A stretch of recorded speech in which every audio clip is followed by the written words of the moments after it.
Alrighty, welcome back to the Nexus presented by the BXG Productions. Little spin on thing. We've been away for a while at BXG. I had to go away for a little bit. I was in Colombia. Won't discuss why, but yeah, South Carolina. Like I said, I can't discuss. Oh, okay. Sometimes life hits you and you got to take a break, or you go to Colombia, whatever. But we've had a couple of weeks off. We're back. There's gonna be some changes to the format. I had to get my hair cut. Yeah, great. Friend made me. It was crazy.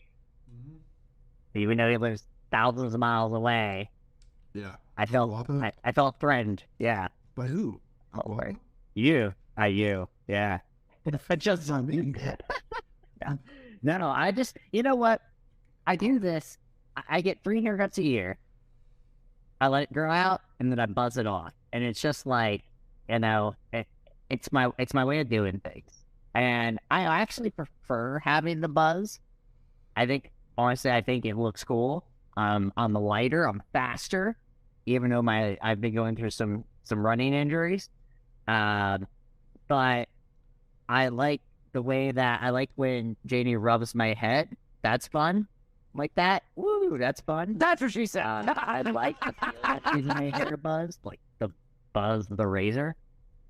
So yeah, definitely. It feels spring has sprung out here in beautiful Southern California. We're hitting all 70s this week. I'm going to Pizza Fest in LA as a pre-birthday gift. Stoked about Pizza Fest. Gonna have a lot of content from there. Just all content. It will just be nothing but content.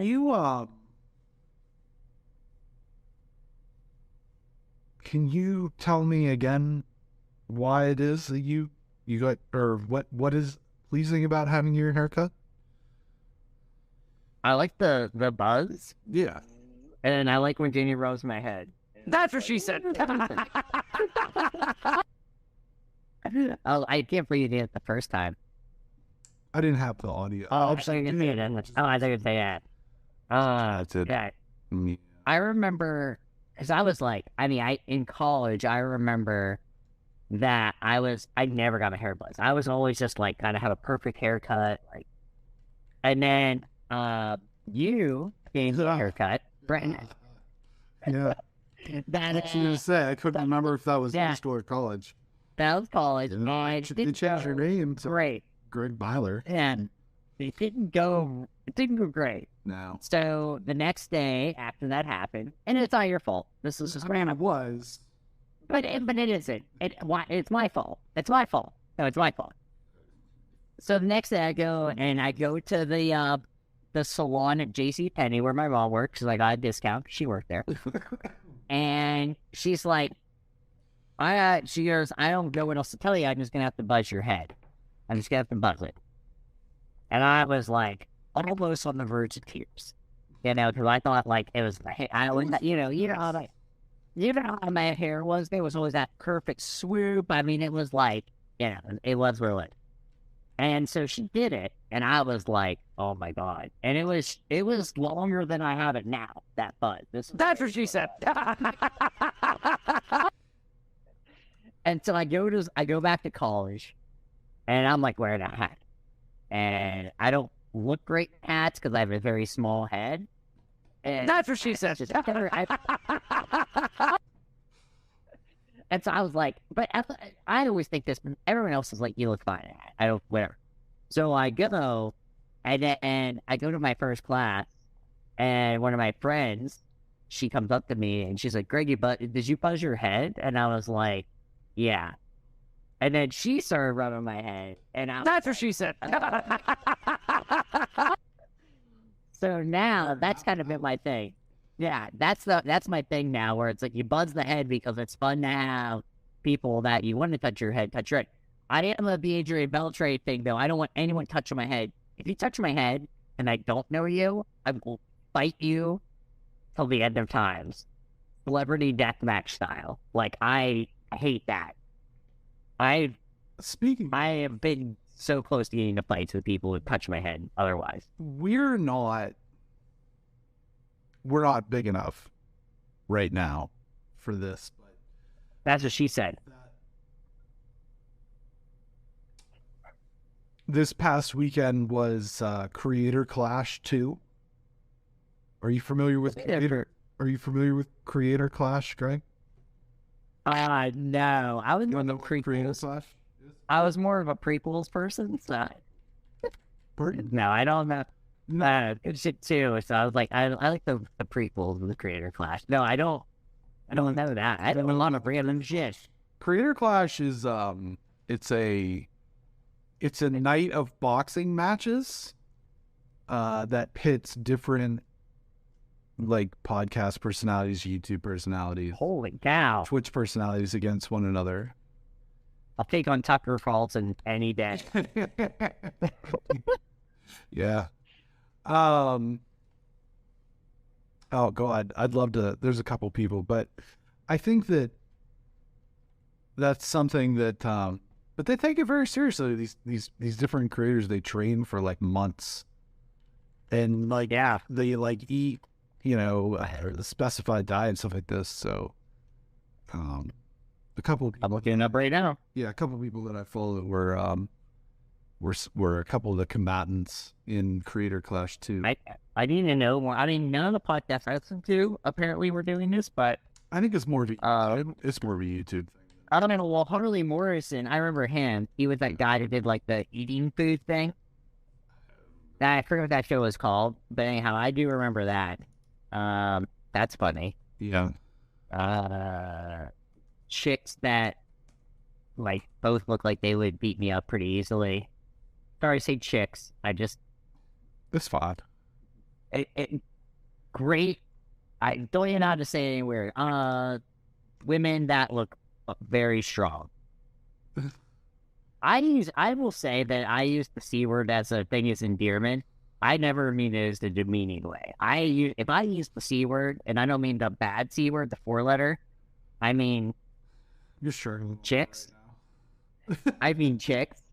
I mean chicks. I mean it as like girls that I think are powerful. Sure. And all women are powerful, so guess what? I reference all women as chicks. Floor seats were $250 to $500 for this thing.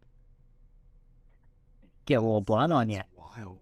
Get a little Haley Sharp blood on you. Yeah. She's 5'8", 140. She's a Libra. Okay.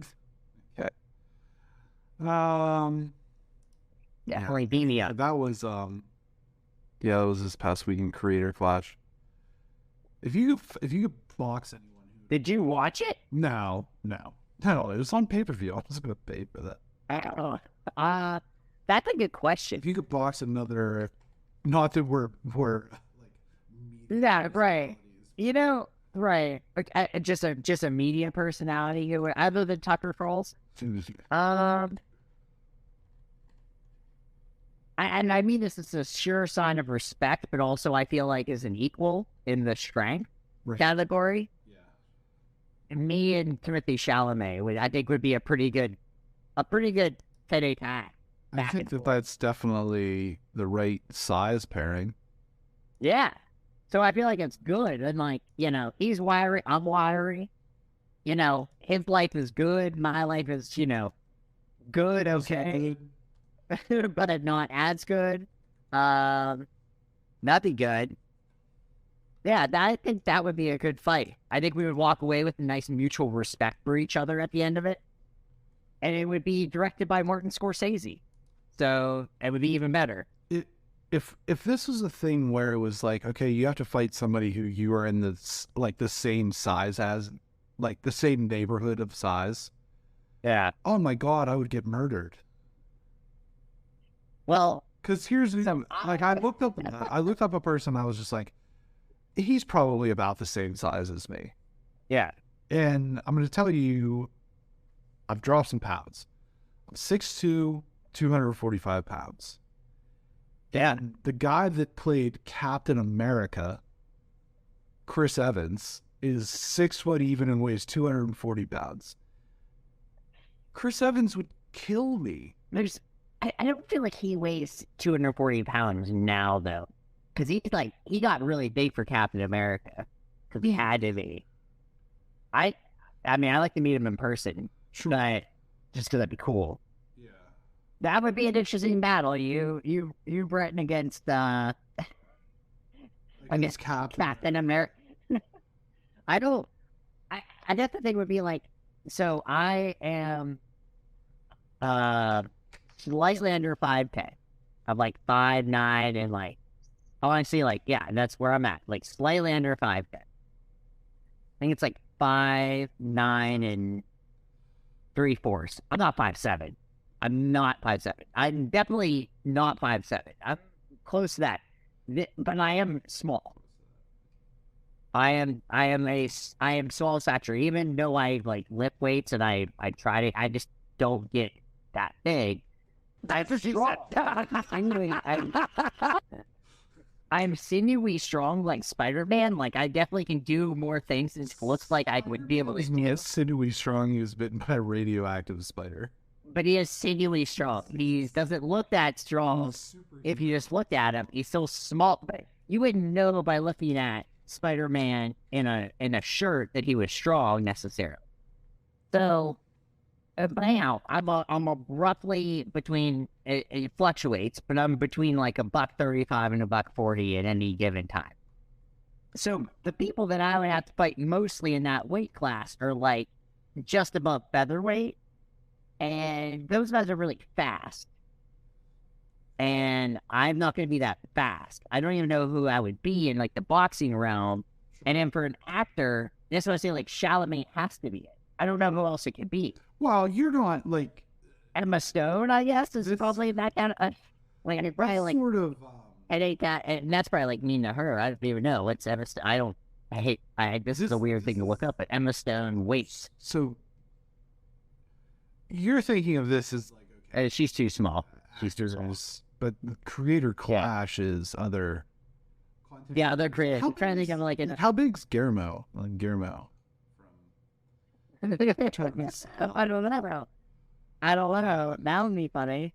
Yeah. I mean, whatever gets those clicks. Right. I think of all the people we've collaborated with, I think that Guillermo's probably the close. Yeah, Philip from Neighbors Don't Knock. He looked like he was a taller guy, so that's probably who I'd have to. I feel like he might be a little older than. Reaches. Yeah, Reach. A big thing. Yeah, Reach is a big thing, and I've got long arms. I will say that.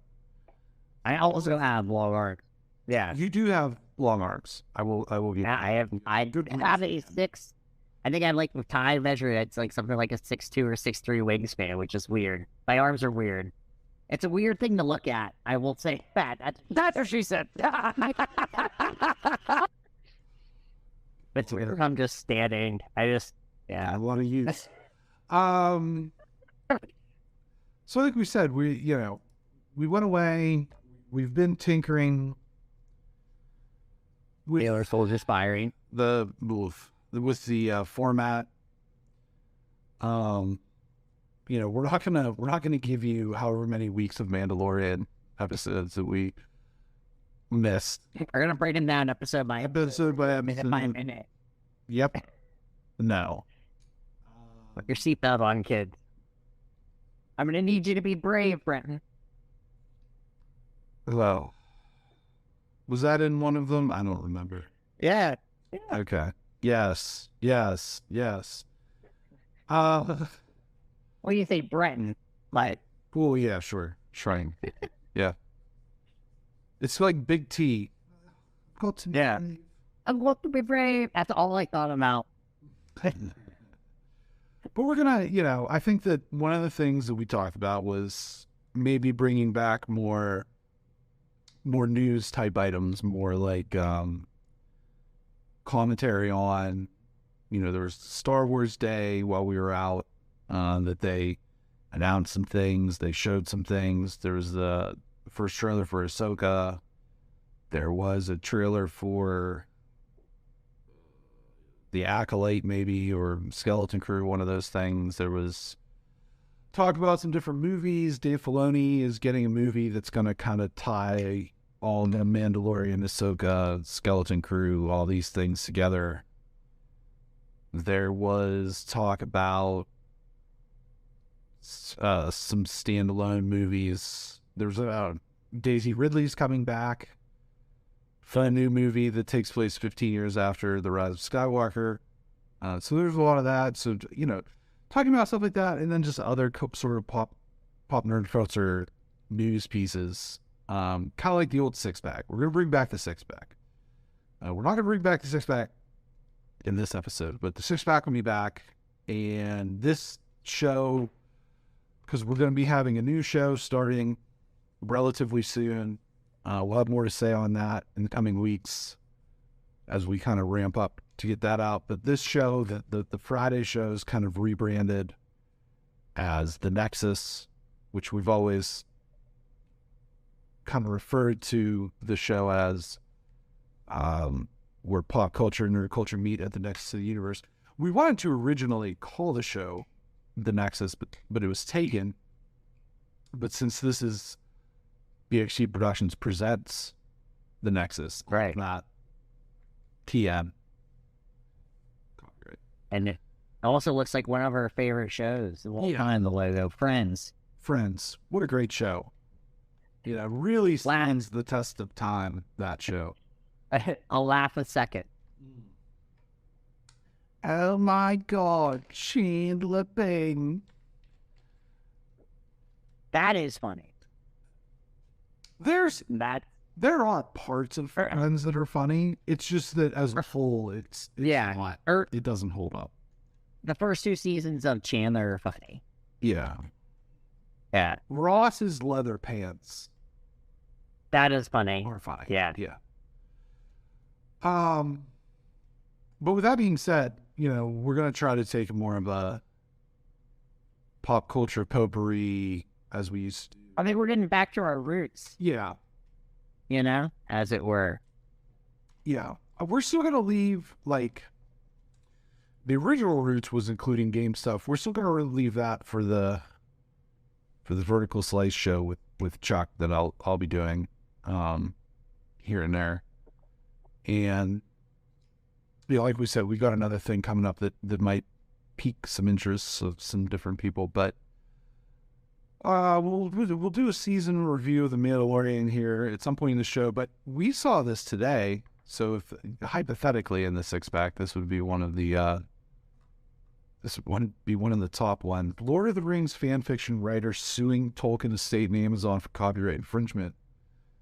As reported by PC gamer Demetrius Polychron, which that sounds like a transformer, claims his work, which was registered with the U.S. Copyright Office in 2017 and published in September 22, is inspired by Lord of the Rings and J.R.R. Tolkien, but is wholly original book and concept. The lawsuit claims that the Rings of Power show infringes on his copyright, and Polychron is seeking $250 million as a result. As relayed by IGN, he claims to have attempted several times to work with the Tolkien estate professionally. After filing the trademark, he sent a letter to the Tolkien's grandson and describing the booking and asking the company to review his manuscript. He hired a lawyer to contact the estate, again with excitement to collaborate with the defendants in the anticipation of publishing his book to the public. The complaint states that the Tolkien estate, quote, rebuffed any attempt at collaboration the very next day. So Polychron personally delivered a copyrighted copy to Simon Tolkien's home. He then claims to have asked for it back, telling Simon Tolkien in a letter that he would publish The Fellowship of the King in an additional 6-book series independently. The lawsuit points out similarities such as one of Polychron's characters being called Eleanor, which is similar to the name as one of the Rings of Power characters. However, it should be noted that this is also the name of one of Tolkien's own characters, one of Sam's daughters. Season 2 of The Rings of Power is currently in production, has no premiere date, and Some new characters were announced. Amazon's confirmed that these people will direct things, and filming of its second season has not particularly gone smoothly, as a horse recently died on set and a fire broke out a week later. Holy shit. Maybe that should tell them something Yeah. about their show that sucked. Then that they shouldn't proceed, that it's cursed. And is this guy okay? This is a fan fiction thing. I'm gonna look this up. What do you think? While I'm looking this up, what do you think about this guy and his $250 million lawsuit against Amazon? They're probably. You think he can get his book on Amazon? I mean, you can self-publish. Like, it's very easy to self-publish. So yeah. That. I've what? I mean, yeah. Yeah. I guess what I would say is. Here it is. Sorry. Would you want your book to be like, oh, they stole my material and this show is shit? For Like, I want the $50 money. million? Yeah. I would, and that's it, because of the money. And like, it's sort of funny that he's like, yeah, this show is shit, but I still want my money. And I like that. I do like that idea, because I'll take money any way I can get it. And I've said that many times. I think what ends up happening, that's what she said. Like, that was for like $100,000. Like, he's not going to make anywhere close to that. No. Like, obviously, but they'll probably settle it just because it's easier. If he can, but he has to be able to prove anything. Right. That isn't, and that's gonna be the hardest thing. Is like, and I don't, this guy, he's gonna have to hire a good lawyer. So you gotta have people there that are actually gonna be able to do the job and take that serious. What's crazy about this, though, is that's the weird thing. So I'm looking at the original article here on PC Gamer, and the headline is "The balls on this guy." Balls on this guy. But he started. He had his book copyrighted in 2017. Like, that's when was Rings of Power announced? It was officially ordered. Announced series full title January 22nd or January 2022. Do we know when they started like talking about this? Because Great. like, that's kind of crazy that it goes back that far. You know what I mean? Right. Yeah. I also like that he personally drove a copy to Simon Tolkien, the grandson of J.R.R. Tolkien, and like he's like the head of the estate now. It's like, hey man,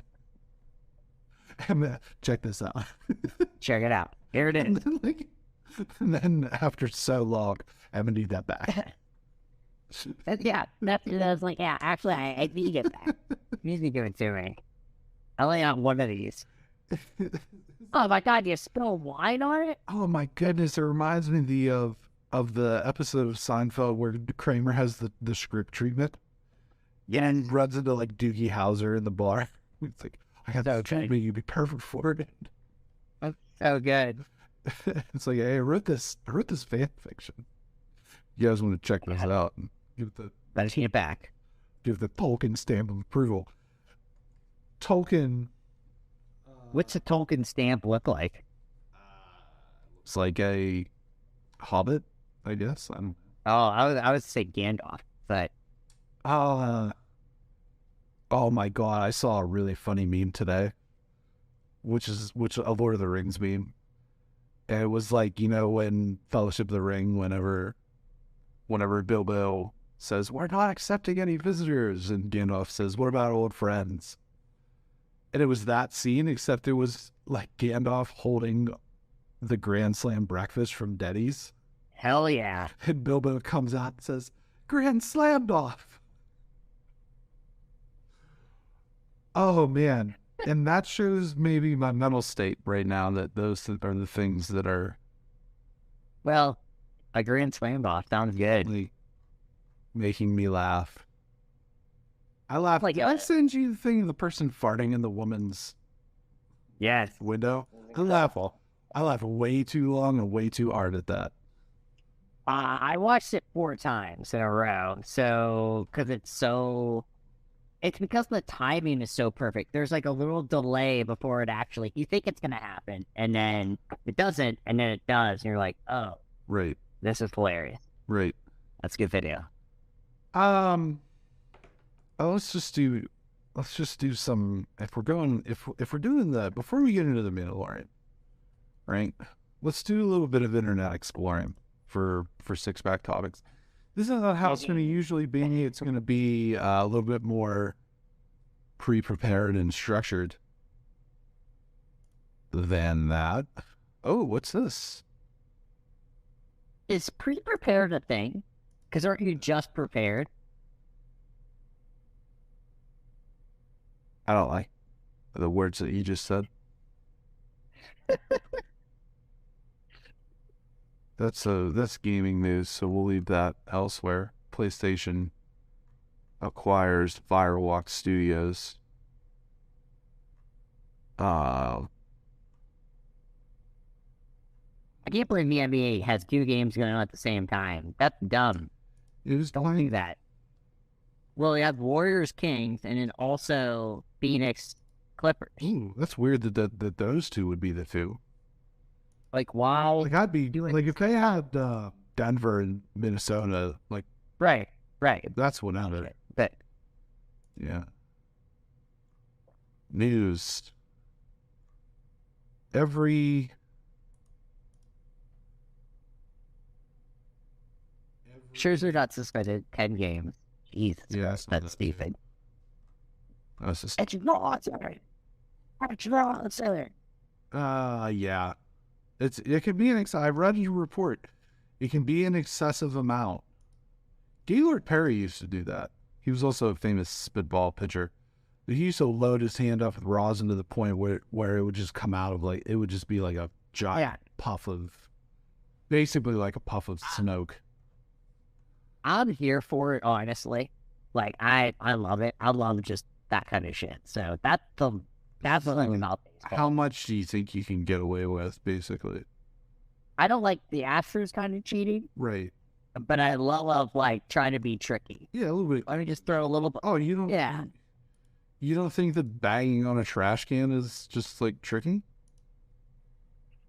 I don't think the idea of using like your Apple materials and like the Yankees did too and stuff like that. I think that old school shit where it's like, let me throw a little extra suntan lotion in my glove or something like. I love that.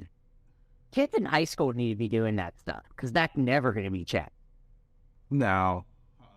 If I had a kid that was a high school pitcher, I'd be like, put a bottle of fucking any sort of suntan lotion on there. You'll be rocking and rolling.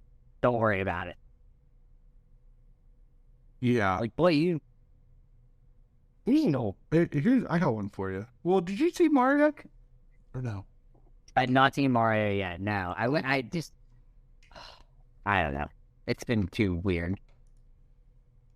I'll tell you what, it's a hit, certified. It looks amazing. I want to see it. I mean, I probably will end up seeing it within the next week or so, but just haven't made it to the theater. Some of them, I mean, really. According to Forbes today, so here's a little bit of news for you. The Super Mario Brothers movie will top a massive $830 million at the worldwide box office this weekend after a huge opening weekend and an impressive second weekend that both exceeded expectations. It now seems certain Nintendo video game adaptation will hit $1 billion as a top contender for the highest grossing film of 2023 by year's end. By the end of business Sunday, the Mario movie will sit atop a pile of coins close to double the global gross of 2023's next highest grossing film, Ant-Man and the Wasp: Quantumania, which performed fine but underwhelming with $474 million The contenders for the crown will be, according to Forbes, May 19th, Fast 10. The Little Mermaid on May 26th. The Flash on June 16th. Right. The Marvels, November 10th. And then Aquaman and the Lost Kingdom. The only movie there that I think has a shot is Fast 10. And they didn't list the Mission Impossible movie. That's weird. Like, Is it a, that was is like it a, big, that movie will make a ton of money. Yeah, I'll make a ton of money. I'll make a ton of money. Wow. I'm gonna fact check you. I'm gonna fact check you. Highest But grossing. what? I just mean like in the fact that it's like in the middle of the year, it's summer. Like this movies just tend to perform well. The 6 million, or I'm sorry, the 6th Mission Impossible film was the highest grossing. Okay. And I guess I don't mean I'm not saying it's gonna make more. I'm surprised they didn't put that on the list. They put the Marvels on the list. well, it's a Marvel movie. I guess, but it's like I mean, the movie looks. Mission Impossible Fallout, is that the one with Henry Cavill? Yeah. Yeah. That is, That's a rock star movie. that's Tom Cruise's second highest grossing film, and it grossed $791 million. Yeah, they do it. Okay, so I have his Okay. top 10 highest grossing movies, or top 9. They give 9 for some reason instead of 10. That's so dumb. That's Most of them are Mission Impossible movies. 7 is Sure. Mission. They're good movies. Yeah. 6 is Yeah. Mission Impossible 2. 4 is Mission Impossible Rogue Nation 2015. 3 is Mission Impossible Ghost Protocol 2011. 2 is Mission Impossible Fallout 2018. Number 1 is Top Gun Maverick. Also smattered in there War of the Worlds at number 5.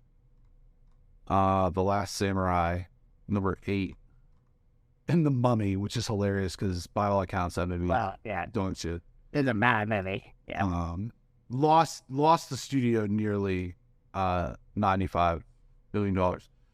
So there's that. So yeah, I mean that Maybe it ranks really high, and that's insane. Like that's funny to me. But yeah. well, you gotta figure too, a lot of his hits came in the 80s. You know what I mean? Like the 80s and early 90s. 80s, 90s. Without 80s, being 90s, adjusted for inflation, you know. I mean, the color of money and stuff like that. I mean, that wouldn't have made a ton of money. That's Scorsese, and Paul Niven, and Top Gun. Yeah, I mean the original Top Talent. Yeah. I mean the first Mission Impossible movie, what year was that? 96. Did it 96? gross I shouldn't have known that off the top of my head. $457 million in That's really good. for That's that. like, really, that's crazy good. What's the highest movies of the 90s? Just out of curiosity. Titanic, Phantom Menace, Jurassic Park, Independence Day. Highest gross. That sounds bad. Highest I was gonna say Titanic number 1 because I felt like it. yes, Yeah. because that movie's so good. Some say It was Mission Impossible is the 20th best grossing movie of the 90s. that seems about. I mean, like that's not fair. It's a great movie. Here's It's your a great movie. I Here's bet. your top Yeah. 20. Titanic, Phantom Menace, Jurassic Park. Right, here's on the top. For reference, Titanic nearly doubles Star Wars Episode 1, The Phantom Menace. Right. That's pretty wild to me.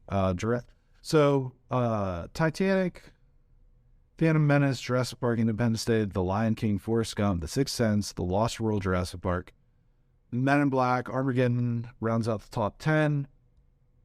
11 to 20, Terminator 2, Judgment Day, which made 519 and 99 million. That's really good. Ghost, Aladdin, Twister, Toy Story 2, Saving Private Ryan, Home Alone, The Matrix, Pretty Woman, Mission Impossible.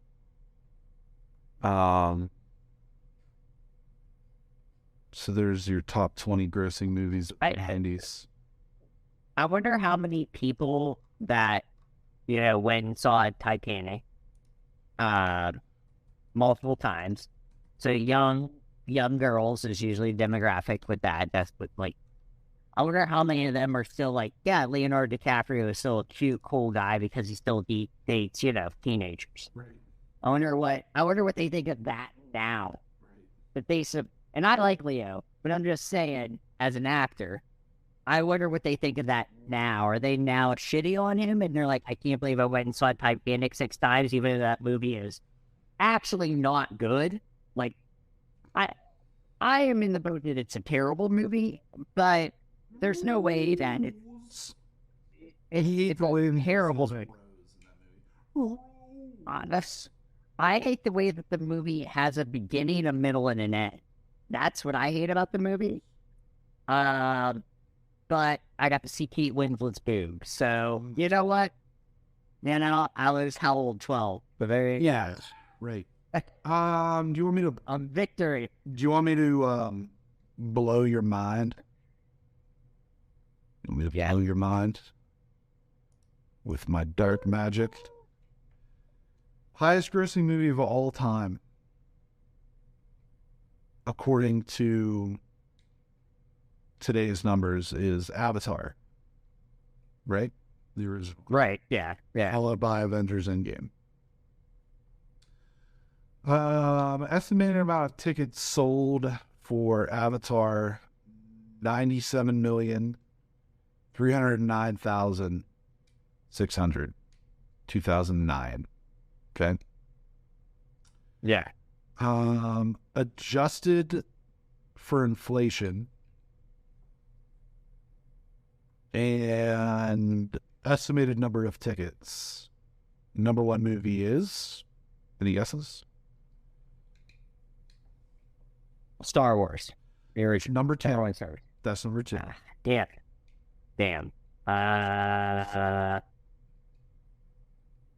Just for those numbers, adjusted lifetime, adjusted with I honestly don't know because well, I'll give you Star Wars adjusted lifetime gross. 1.6 billion and change, with an estimated number of tickets of 178,119,500 in 1977. I thought it was going to be Star Wars. Number one, with an estimated number of tickets sold at 202,286,200, adjusted lifetime gross of $1.85 billion, is 1939's Gone with the Wind. So, That's so. I will say this. So shouldn't that actually be the thing? No, tickets. Like, it shouldn't be enough money. Right. It shouldn't be the money. It should be tickets because here, and you go and see a movie now. You might see a movie here in Southern California. If you go to LA, you honestly, I'm not kidding. You might see a movie for $23 a ticket. Right. If you're like. That doesn't mean anything. That's crazy. Like, I remember paying $4 for a ticket to see a movie. Right. I'm not that old. Yeah. So since we did the top 20 for that other thing, and then after this we'll get into Mandalorian, but this is your top 20 in terms of adjusted lifetime gross, adjusted for inflation, and also estimated number of tickets sold. Number 1, Gone with the Wind. The top 10 is bonkers, right? Number 1, I love it. Gone with the Wind. Number 2, Star Wars: A New Hope. Number 3, The Sound of Music. Number 4, E.T. Yeah. Number 5, Titanic. Number 6, The Ten Commandments. Number 7, Elias. Number 8, Dr. Zhivago. Okay. Number 9, The Exorcist. That's coming in. Okay. And number 9 is The Exorcist. Number 10, the original animated Snow White and the Seven Dwarfs. I just love that The Exorcist and the Ten Commandments And Dr. Zhivago, obviously. and Dr. Zhivago just like in that mix. Yeah. Yeah. Number 11 brings the first movie of the new millennium, and it is, any guesses? Think it's That's Endgame? an Endgame? Think it's Endgame? Nope. Wrong on both accounts. It's episode 7, Force Awakens. Then you Oh my God. That's funny. let's see. Number 12, 101 Dalmatians, animated, 1961. Number 13, Star Wars Episode 5, The Empire Strikes Back. Number 14, Ben-Hur. 15, Avatar. 16, Avengers Endgame. 17, Return of the Jedi. 18, Jurassic Park. 19, Star Wars The Phantom Menace. And The Lion King. So of the top 20 best-selling movies in terms of estimated tickets sold, five Star Wars movies. So that's why they keep doing it, man. Like, honestly, like, no matter what any of us say, Right. I would add, too, that you also have 1, 2, 3 Spielberg movies. yeah. And 2 James Cameron movies, for what it's worth. I know we're not big James Cameron guys, but 5 Star Wars movies.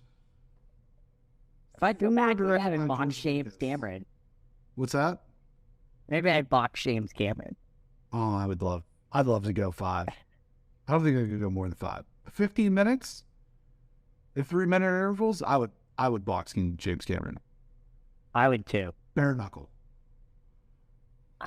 You know what? You know what? Only way to do it. Street fight, actually. Just me, him, and an alley. Weapons off to the side, Yeah. like a fucking crowbar off the. Yeah, just like a broken Rolling Rock bottle. Or like a. I just explain what I would do. The first thing I would do is I just have and I would just go old school, put like a nice VCR on the side, Right. and I just start playing like Spielberg. And then when that ends, you know, I think this is how a street fight begins and ends with me and James Cameron. It begins with a broken Rolling Rock bottle and me saying, "Guess who won't be back, bitch?" And I just stab him in the jugular. And that's the end.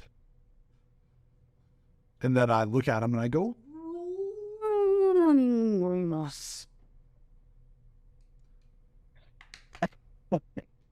yeah, that'd be good. "This is the way. Not a pun.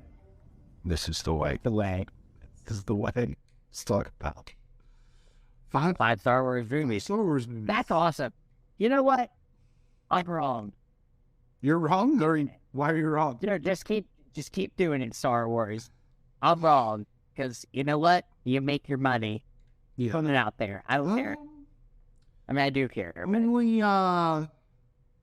if you wanna go down the list a little bit further, only two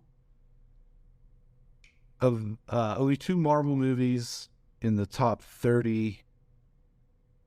Add a few more. it's pretty surprising. Add a few more Spielberg jams. Raiders of the Lost Ark 22. I'm trying to find like the first one that's just like weird. Oh, I think I found Chris Nolan movie. and I think I found it. It's like, what the fuck is this? Oh, it's a Bond movie. Okay, it's a Bond movie I've never heard of. Which one? Thunderball. Oh yeah. I mean, 32. that is a weird one. That is very weird Yeah. to be the one that sold the most tickets. Yeah. Ghostbusters 37. Butch Cassidy number 40. It goes to 44 before you get to the next Star Wars movie, which is The Last Jedi. There was a Nolan. The Dark Knight was 33. Okay, good. Top 100. Smoking the Bandit 78. Good. Lawrence of Arabia is 84. I would have actually thought that would have been higher. Rise of Skywalker, 88. And 100, Attack of the Clones. And so... Star Wars, man. What was the... There's no way. I had to have missed it. I think all 9... They have to be there. I think all 9... yeah, all 9 Star Wars mainline Skywalker saga movies are in the top 100. 5 of them are in the top 20. But you know what? This is what I'll say about that. Before we do more Star Wars. Yeah. You know what? Those first 3 movies. What can you say? No notes. Amazing. Yeah. And you know what? If you can live off that, and you can make a couple other good ones here and there, I'm okay with it. I'm 100% okay with it. I think that there have... Empire Strikes Back is... Empire Strikes Back is... It's fucking amazing. It's amazing. I watched that's like movie of all time. I watched it a month ago, just for funsies, and I was like, oh, yep. Yeah. It is still amazing. It's so amazing. So, yep. Good for it. I don't care now. I have reached that point now where, like, Star Wars put out anything you want. I'm okay with it because you made 3 of the greatest movies ever made. That's fine. They also made Attack of the Clones. The Rise of Skywalker. Can't all be heads. They did, but, yeah. No. But they can be, I guess. Yeah. Well, They actually can be heads. money talks, right? Oh. I'm curious to get. I know we keep saying that, and then we'll talk about Mandalorian, but there's been this idea floating around with the Mario thing that, well, 2 things. First of all, I hope Mario sells better than Avatar 2. That would make my decade if that happened. That's the first thing. The second thing is It would be... Yeah, and that's what I need, yeah. yeah. The second thing is there's been this idea floating around now that there could be the NCU, the Nintendo Cinematic Universe. I don't think that that's a thing that we need, but there's certainly going to be a Mario sequel. Star Fox. Yeah, I know you like Star Fox, but let's pump the brakes on that. What about a Zelda movie? A Zelda movie would slap.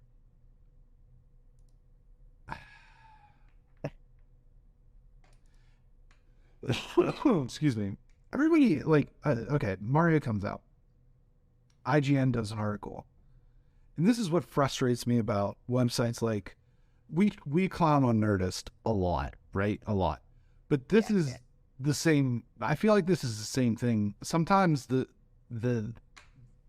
it's so obvious that people miss it. And IGN did an article of what other Nintendo movie would you like to see next? Is it going to be... I'm like... It's like, do you want to see an Ice Climbers movie? It's like, no, nobody wants to see a fucking Ice Climbers movie. Nobody wants to see that. But secondly, they're throwing out these random ass Nintendo properties. No. And it's like, okay, listen. They're going to make another Mario movie, obviously. Hell yeah. And hopefully it's just based off the second Mario movie that was made in America. No. And I hope it's not based off of the second Mario game either, because that is a fever. Yeah. That's like, I love that game, though. I actually just beat it for the first time. Like, for the first time, really? Wow. I love that game. The answer's in the movie. It's Donkey Kong Country. Like, Donkey Kong is like quickest I've ever beat a game. It's quickest I've ever beat a game. I beat the first Donkey Kong movie in 35 minutes. Donkey Kong Country? Yeah. I don't believe you. I know I did because I was so mad because I had the flu, which I rarely got, and so I remember this very well. And so my stepdad bought me Donkey Kong because I was sick. And he's like, "Why don't you do this? Donkey Kong My Country. paid off this." There's no way you beat Yeah, don't Donkey look. Kong Country in 35 I minutes. beat Donkey Kong in like 35 minutes. Not- It was less than. I will say this. It was at least less than an hour I don't believe you. because I was so mad because I beat it so quickly. I think that your brain's playing tricks on you. No, I 100% beat it less than an hour. Or is it? No, I'm sorry, Brandon. Donkey Kong Country 2. The second one I beat in less than an hour. No, but that one's so easy. No. Fastest time I was- Donkey Kong Country is it's not 50 that- minutes. World record, 50 minutes. There's no way you beat it in 35.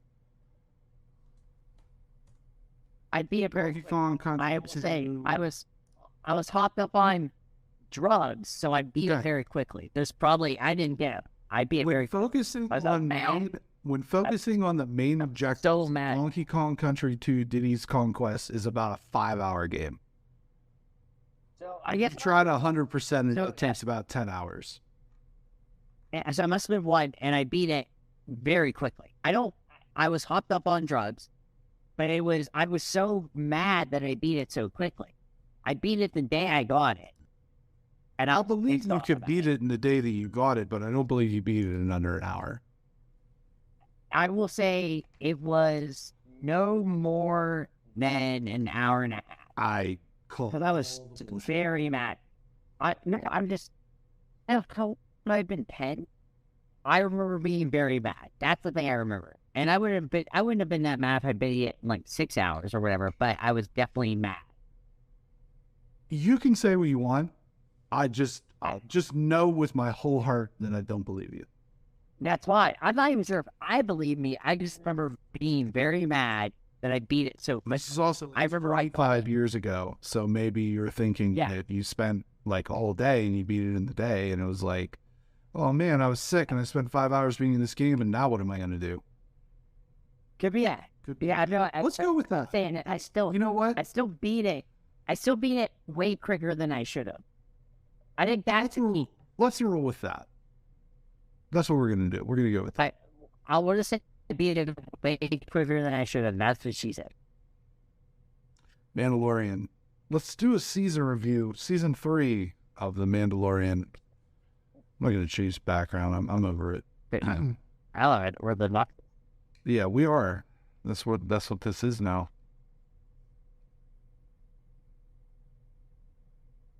So what did you think of it? Just I don't know. I just it happened. I get the rest. It did happen. Oh, that was a bad snarfle. I apologize for listening. I said like a snarfle too. So it happened. I'm just gonna be very honest. I really didn't like. I didn't like it. I just didn't. I can't even like. I was trying like the last episode. I was trying to like piece together things. I thought it was bad. I was trying to think. I did this thing too, where I was like, "Well, I've seen so much really good television lately, like insanely good." And like, Ted Lasso. I know that people don't like Ted Lasso as much now. It's corny now, but I also came to the conclusion that I am also just corny now, so that's okay. But watch Succession, watch The Last of Us, watch some other things too out of it. And I was just like, maybe it's just that. But then I was like, no, I think this show just got it got too big to fail, Too big for its own. I think is to say. Yeah, and that was a problem because that episode where it had Jack Black and Lizzo, I absolutely hated the episode beyond belief. And it has nothing against us. I'm fine with both of them. But I don't want that or need that in this show because that's not what this show is about. Like having Luke Skywalker, having Mark Hamill was fine because like fucking Mark Hamill, like Luke Skywalker. But I think it was on those shows. By the way, I guess I don't know. Yeah. Is like, Correct. she's a larger. Yeah, if you don't know, it's fine. But it was just like one of those things where, like, you sent me that clearly, like, oh, they're in it, and while I was watching it, and I'm like, this show doesn't need this, and I don't want this.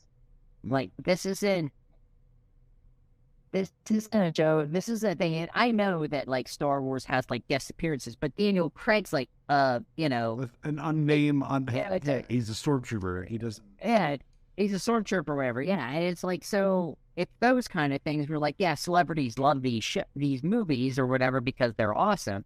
That at least in Europe, they want it, and they want to be a part of it. But like to have your face shown, to have everything about it, so that threw me, and that made me actually like, was for me to say like that was the week where I took off from my trip to Colombia, but Was it? what it made me mad, made me actually mad.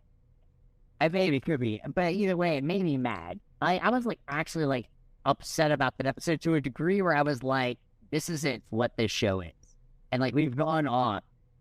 I was saying the season finale tried to reel it back into what it kind of was, but it wasn't enough to bring me back. I think we got one more season of this show, honestly, because it's confirmed they're having another season, I believe. But I think that has to be it, because I think they're running out of ideas, and I also think that it's just, I don't know what they can do at this point. Like, what are they going to do now? Like, he's going to talk, or Grogu's going to, Grogu's going to talk?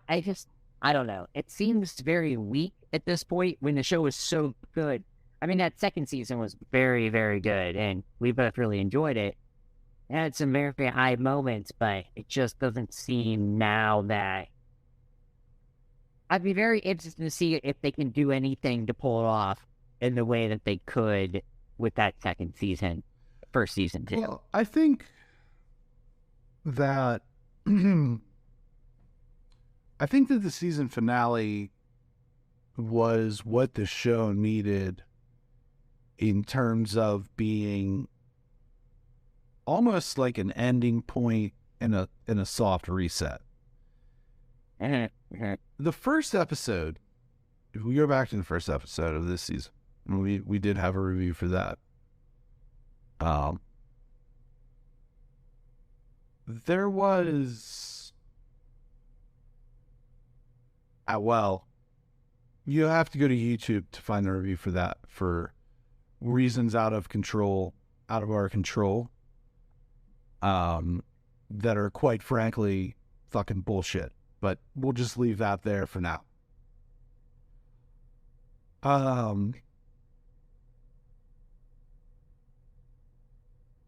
That episode gave me great vibes because it felt like it went back into that kind of spaghetti western inspired. Specifically, there's the standoff in the street, and he's like leaning on the tree, and I was like, okay, that's great. We're back where we need to be after season 2 had some, it was good, but there were some turns, and okay. And then the whole Book of Boba Fett thing. But I feel like the end of this season where it's okay, him and Grogu go to the Rangers of the New Republic, and they're like, well, we're about it, or we're looking for work. That's where this show needs to exist. Yeah. And I think that the show, especially in this season, got too concerned, and this is a Marvel problem. It got too concerned with how do we set up what's next? How do we tie this into the larger universe as a whole? Whereas the first season, there was nothing guaranteed beyond that. Right. And so it had to stand alone on its own 2 feet without necessarily having the guarantee of more to come. I mean, there was probably a guarantee, but nobody knew for sure. And the other thing was with the first season was it came in during COVID. And so It was this like breath of fresh air. There wasn't anything else that was new, and it was just right at the right time. And I think that this season was and they had the conversation during Star Wars Celebration of, well, does the Mandalorian refer specifically to Din Djarin, or is it just, could it be any Mandalorian? And it's like, okay, we're getting a little bit too,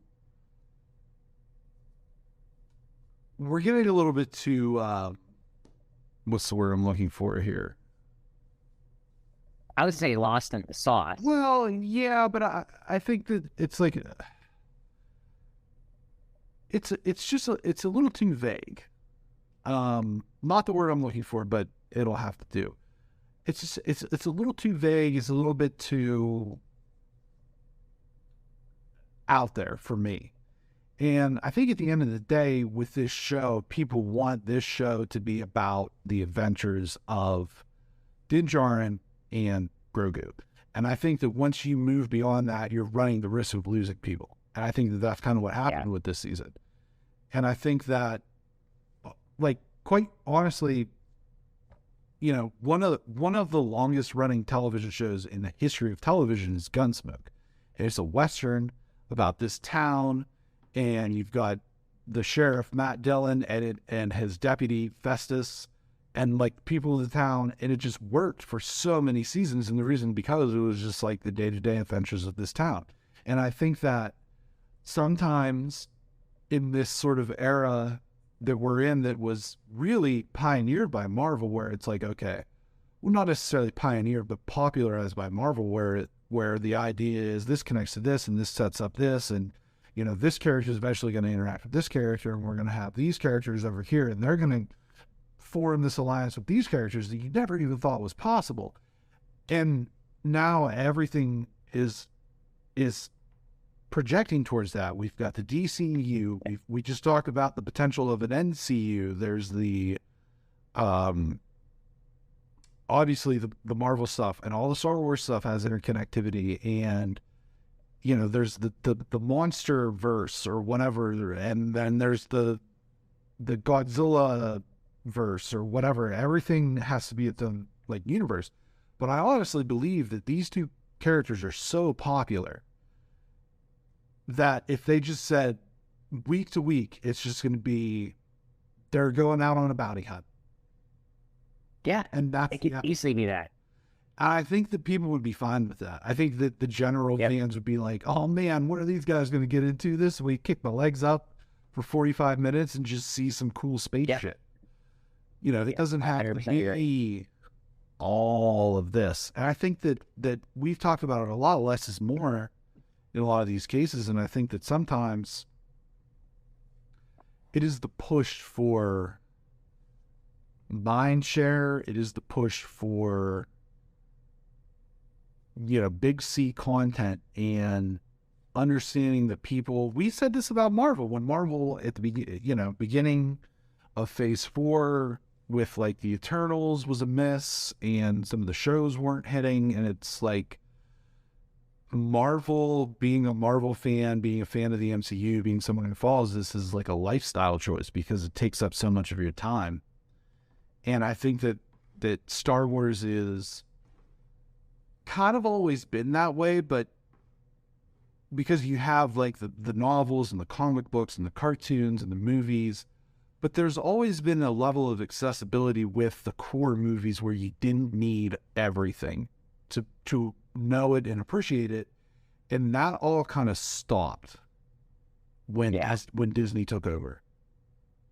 And all the old stories were like, all the old novels that were basically just fan fiction, but they were decanonized, and those, you know, that's the extended legends or whatever. And now all of the novels have to connect. And I read the Aftermath trilogy, which is a trilogy that of books that I really enjoyed, and it tied into this era of when after the Empire falls. But some of the characters are now starting to show up in some of these shows. Cobb Vanth was in that trilogy of books. Yeah, mentioned Brendel Hux, who popped up in one of the episodes of the season. And so it becomes to the point where it's just too much. And I think that they will eventually get to a point, because Marvel got to that point where they're like, okay, there's too much. We're going to target 2 movies and 2 shows a year now, instead of there's going to be four TV shows and a cartoon series and 3 movies, and like everything is just like crammed down your throat. They realize that maybe the fans don't want that. And I think that we're going to reach a point with Star Wars where it's the same thing, because at this point, we've had 3 seasons of Mandalorian, 1 season of Book of Boba Fett, Obi-Wan Kenobi, Andor. That's it for the live action stuff. Yeah. Unless I'm missing something. Andor, amazing. Yes. Mandalorian season 1, amazing. Mandalorian season 2, in my opinion, 1 step below amazing. Mandalorian season 3, C. Yeah.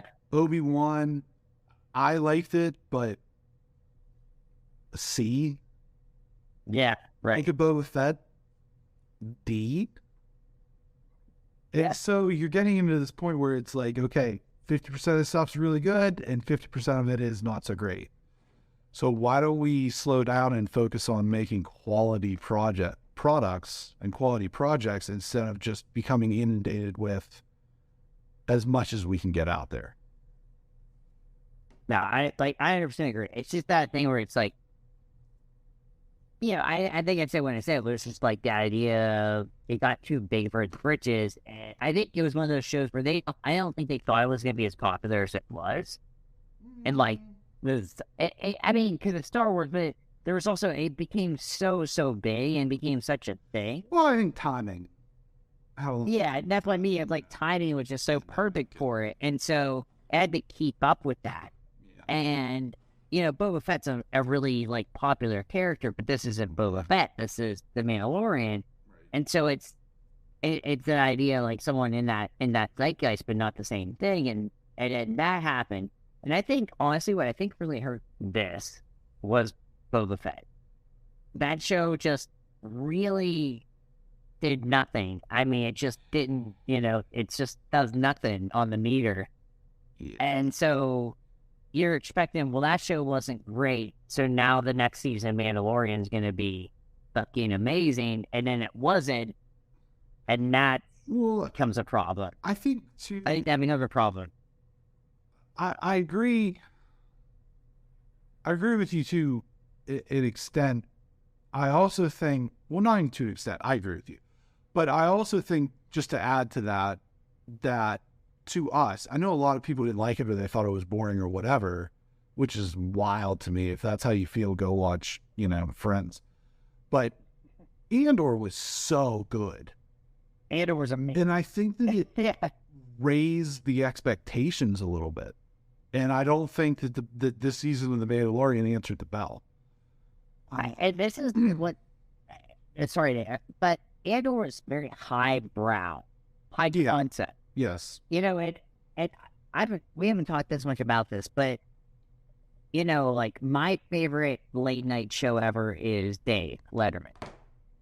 But my second favorite is Conan O'Brien. And it's because Conan O'Brien is so high concept.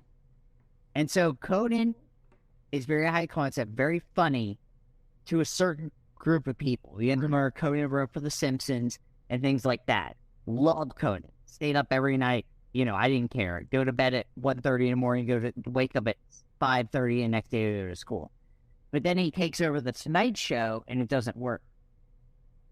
Because he's too high concept for people that like The Tonight Show and like that, whatever it is. It's just, I think we can all agree that The Tonight Show with Jay Leno and even The Tonight Show now is not funny for like the high concept thinker. And so Andor is very high concept. It's very, very good, very high concept. But if you're just kind of that middle, and I mean nothing about intelligence, it's just the way you want to watch television. Yeah, sure.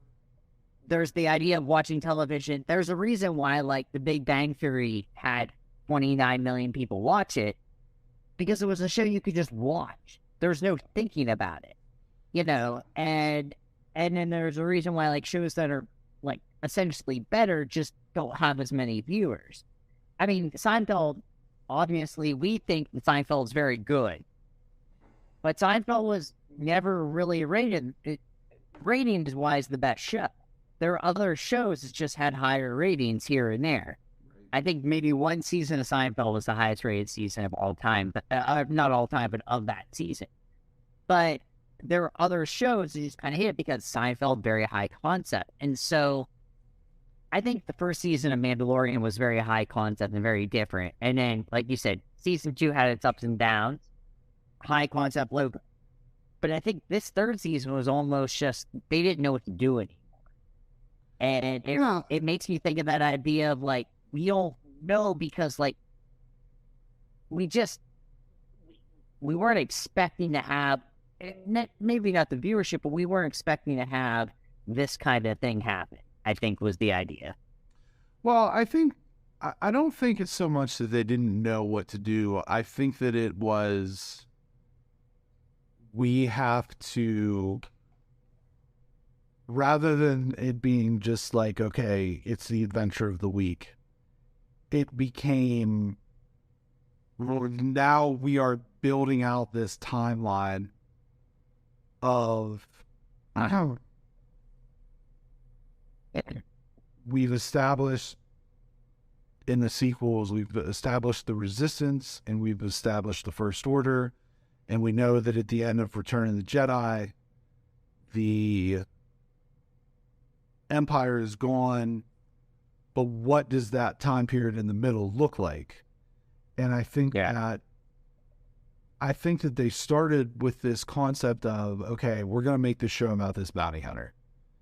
And given the possibilities, we can tether it down the line, sort of deal.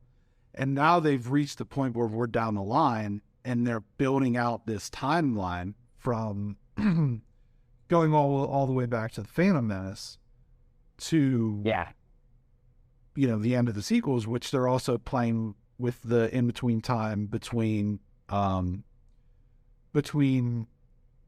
Rogue One, or not Rogue One, Revenge of the Sith and A New Hope with Obi-Wan Kenobi and Andor, and then, the Solo movie and Rogue One.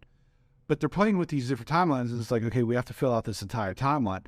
And it's where things kind of get like small universe syndrome for me a little bit, because everything revolves around the Skywalkers, and everything revolves around, this small group of people. And that's why some of the things that they announced, I'm particularly excited for, because one of the movies takes place thousands of years before all this. And it's like, okay, well, this is a timeline we haven't explored, and we're going to kind of see the origins of the Force and all these different things. And it's like, okay, that's something different. And part of the reason why I really liked The Mandalorian Season 1 was because it had no tethers to anything. It stood on its own. Same as Andor, right? I think that's what kind of makes this special. Right. I mean, Andor has a little bit more tethers with, like, Mon Mothma and that sort of thing, but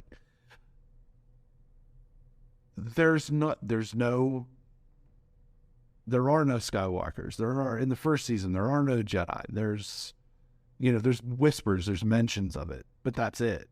And that's what I liked about it, was because it was something that felt new and different. And now it just feels like cookie cutter being shoved into, okay, we have to make the timeline. We have to make it all make sense. And so that's just kind of like, I don't think that it was like, okay, we don't know what to do with these characters. I think it was, well, now we've kind of painted ourselves into this corner where we have to connect this to Ahsoka. We have to connect this to, these other shows. How are we going to do that? We have to shoehorn the next big bad guy of the next show into this by talking about him in his scene, that sort of thing. And so it's just right. Like, that's what I just think that the whole shared universe thing, it can be great, and I think that we've seen the evidence of it being great with things like Endgame and Infinity War, and even the original Avengers, and you get the circle shot. Like, those are goosebump moments. But there's also, there's so much that goes into getting to those moments that it almost loses its impact.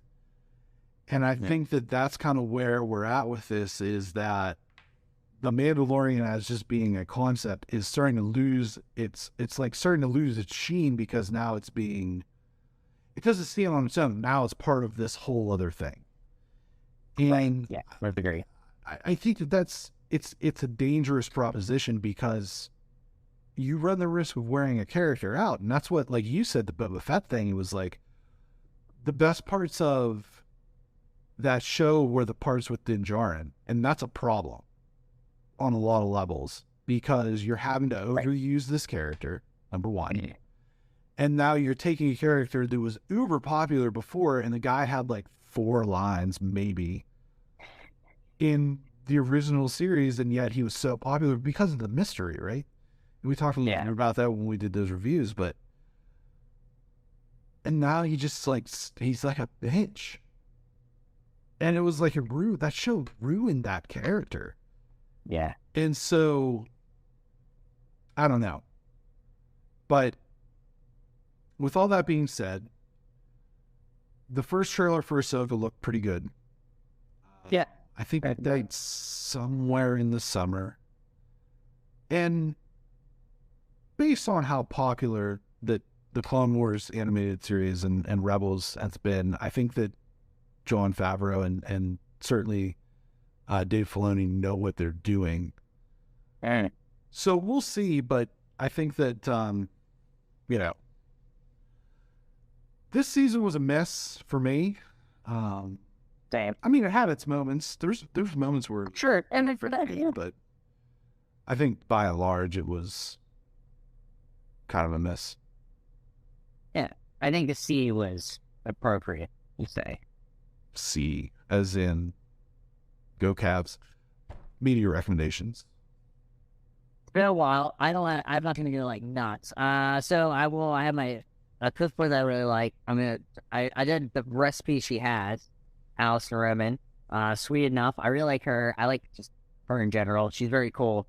You can watch her on YouTube with doing things, but she does just this is a very basic recipe with like yogurt and berries, but there's also really good recipes in there I'm gonna try out this summer. So that's one of my book recommendations. 2 other books I have: Sirens and Muses, Antonio Angris. It's like this art culture thing, all these art students. I really like that kind of thing. It's just very uppity, Northeast kind of thing. It's not as good as The Portrait of a Mirror, but it's a very good book. The Biggest Bluff, which is a memoir by Maria Konnikova, which is about her... No relation is. No, it's Konnikova, not Konnikova. And it's about her just like, I'm going to be a poker player now. It's very cool. You probably would like it.